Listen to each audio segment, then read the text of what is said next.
Basketball Podcast. As always, I'm your host, Mark Shorten, and apologies for having the week off last week.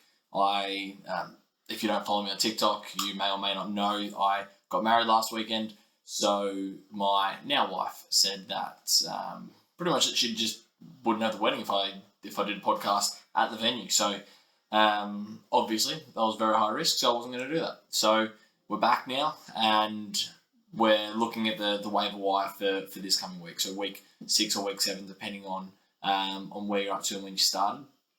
A couple of things have probably changed within the NBA this week. Ja Morant being out for a couple of weeks is a big one. Obviously, he's a high usage guy.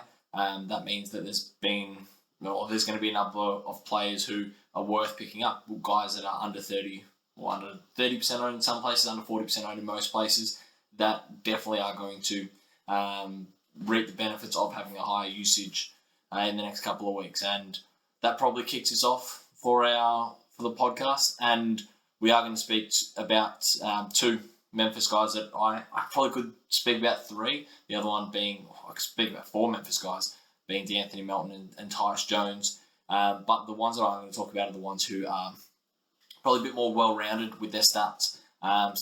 Players who are running hot right now as well. So the 2 guys I want to talk about, Desmond Bane being one of them, and Dillon Brooks is the other. So this week Memphis have got 3 games. Desmond Bane is probably, if I was to pick between the 2, I'd say Desmond Bane is going to be my pick. 17 points over the last 15 days, 2.6 triples, 53% from the field, 4 boards, and a steal. He just does a bit of everything, and he's doing it with really good percentages as well, which is what we really like to see. I think that the job share that was between DeAnthony Melton, between Desmond Bane and Ja Morant, obviously they rotated through a bit of that. Desmond Bane plays obviously more of the 2-3 than the other 2 guys do, but it just means that he's going to get more of a share as well. Over that space, he has been playing just shy of 29 minutes. I would probably suggest that's going to tick up slightly. I reckon we could see him in the low 30s, which is just even better for his value as well. He does a bit of everything, gets the job done, and I really like him. If you're comparing him with, say, Dillon Brooks, you're going to get similar sort of stats. Dillon Brooks is going to get more of a share. He's going to play probably some bigger minutes. There is the risk with him potentially sitting because he's coming back from an injury, but and he's arguably, I think they're both decent defenders, but statistically, I think Dillon Brooks will finish the year with more steals or more steals per game. The downside to Dillon Brooks is his field goal percentage. He started the year, whenever he did start playing, he started the year going at like 46%. Over the last 7 days, he is down. So over the last 7 days, he's down to 32%. The thing that hurts with that is that he does it on such high volume as well. He's taking 16 shots a game, and that's only going to tick up with Ja Morant being out as well, because they need to get scores on the board. And Ja Morant being such a high usage guy, being such a high scorer, and being arguably a score-first guard, they're going to need Dillon Brooks. So if you can deal with the low field goal percentage, then Dillon Brooks is probably a decent shout. But for me, if I'm picking between those 2 guys, Desmond Bane is the one that I'm going to ride with the hot hand at the moment. As I said, though, they've both got 3 games this week. Desmond Bane, he's owning 29.4% of leagues. Dillon Brooks is owning 32.5%. And I think that over the next week or so, we're going to see both of those tick up. Those rostered percentages are going to tick up. So definitely take a look at those guys. The next one I got here is Alex Caruso. He obviously spent a bit of time out. Chicago got 3 games this week, and if I'm being honest, there is 2 reasons that I want Alex Caruso. One, because he's a future GOAT, and the second one is because of those steals numbers. Over the last 2 weeks, 2 steals per game, 4.5 assists per game. and he's only going at 0.6 turnovers. The rest is not amazing. It's if you're wanting points or you're wanting boards or you're wanting good percentages, threes, all that sort of stuff, Caruso's probably not going to be your guy. But if you are wanting assists and you're wanting steals, then Alex Caruso is definitely somebody that you're wanting. He's just a shade under the 40% ownership, so he's at 36% ownership, and that's increasing as well. A lot of people are finding that he's not just a flash in the pan. He is a solid defender. He's getting 34 minutes a night, which is awesome to see. And those steal numbers are genuinely able to be sustained throughout the course of the season. So I really, really like Caruso if you're looking for someone who is going to be a defensive specialist with a couple of assists as well. The next one, if we're going down the lines of defense, Jared Vanderbilt. He's taken over the bulk of the starting role and the bulk of the minutes that Jaden McDaniels wasn't able to perform on. And he's not going to get you much in terms of points or anything besides defensive stats and rebounds. But over the last 15 days, averaging just under. So he's averaging 9.8 rebounds per game, 1.8 steals, and 0.9 blocks. And if you're looking for, over the last 7 days, 12 rebounds and 2.3 steals, which is just unreal, especially he's only in 11.5% of leagues. Last year, we saw that he was a bit of a per-minute monster whenever it came to his defensive stats. He just didn't get a run.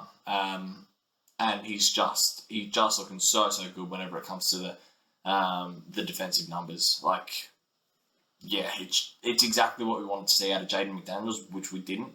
So we'll take it. If we can take it from Jared Vanderbilt, we'll absolutely take it. 11.5% rostered on ESPN. And what do we got? Minnesota here have got 3 games this week.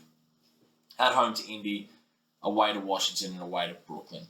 2 winnable games there. Arguably 3 winnable games. And he will play a big part in that.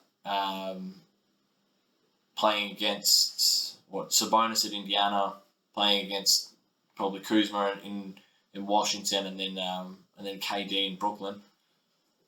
Yeah, he could be in for some big minutes, and he could be in for some decent numbers. As I said, he is a per-minute monster, and all we needed to see was minutes tick up. And over the last 7 days, his minutes are ticking up. He has gone from for the season, he's averaging 22 minutes a night. Over the last 7 days, he's averaging 27. Nearly 28 minutes a night. So that's exactly what we want to see. So Jared Vanderbilt, if you're looking for a defensive specialist with some boards, I guarantee you he will absolutely perform as long as he's getting those minutes. Kelly Oubre, he has hit a bit of a hot patch. He was somebody that a lot of people had last year and was super, super disappointed at. I did have him last year, and I was expecting a lot more. I ended up dropping him to the waivers last year, and a lot of people were colder in going into this year. He was drafted 130, 140 in a lot of places, and up until this past week or so, he hasn't really done all that much. He should be getting us more on the defensive end. He was getting us, 1.7, 1.8 steals whenever he was in Phoenix with a block, which is really good numbers. As long as you can get around that 2.5 stocks per game, you've got value in fantasy. And he hasn't really done that last year in, was it Golden State, and then this year in Charlotte. But hey, he's hit a purple patch whenever it comes to his points. Last 3 games, 21, 27, and 23. He got 3 steals and 2 blocks in his last game as well. I don't know if that's a trend that is going to continue, but like I always say, you've got to ride the hot hand whenever it comes to waivers, and he's getting minutes. So 30 minutes a night over the last 7 days, 19.5 points on average, 3.3 boards. Doesn't turn the ball over, doesn't get you any assists, but while he's putting up bulk numbers, 3.3 triples per game, getting to the line 3 times as well, 47% from the field. While he's doing that, I definitely think that he's somebody that is worth a look at whenever it comes to your waivers this week. Charlotte have got 3 games, away to Chicago, game off away to Milwaukee, and then they've got 3 days off before the start of a doubleheader. Depending on how aggressive you are in the waivers, he might be somebody that you look at for the first 3 days, so 2 games in the first 3 days, and then you look elsewhere. That's where you could move. If these guys are available, you could move. You go Kelly. They've got Chicago off Milwaukee, and then you could make the move straight across to Caruso, who's got the next day New York off Brooklyn. So you'd get, for 2 waivers played, you get 4 games out of that. Is the way that I would look at it. Alternatively, you could do very similar with Minnesota starts of the week, and then move them across as well. And then finally, we've got thrills. Paddy Mills has been on absolute fire. And look, he's not going to, I don't think he's going to average 20 points for the year. I'd be very surprised.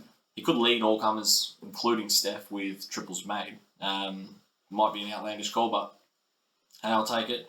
Over the last 15 days, 18.4 points, 5.1 triples, going at 58% from the field, which is just ridiculous. 2.3 assists, 0.7 steals. You know what you're getting with Paddy. He's either going to hit him and be absolutely dynamite, or he's going to miss him and you're going to rue the fact that you've got him into your team. But why not run the hot hand? He has, in his last, 8 games, he's got 17 or more points in 6 of his last 8 games, 21 or more in 5 of those 8 games. While we don't have any sign of Kyrie Irving, while Joe Harris is out, then Paddy Mills is definitely somebody that should be both on your watch list and potentially as part of your team if you are chasing threes. Obviously, if you're not going for threes, this is obviously category leagues. If 3-pointers are not part of your strategy, Paddy's probably somebody that you can leave on the waivers. But if you are, Paddy should either be in your team or should be right thereabouts for kind of 10-man leagues and above. That is about it. Follow us on TikTok if you want to get some more content. I'm doing a lot of buy low, sell high guys on there. Also answering a lot of questions. There's been a fair bit of talk about what I do about Caruso. Good to see him bounce back today.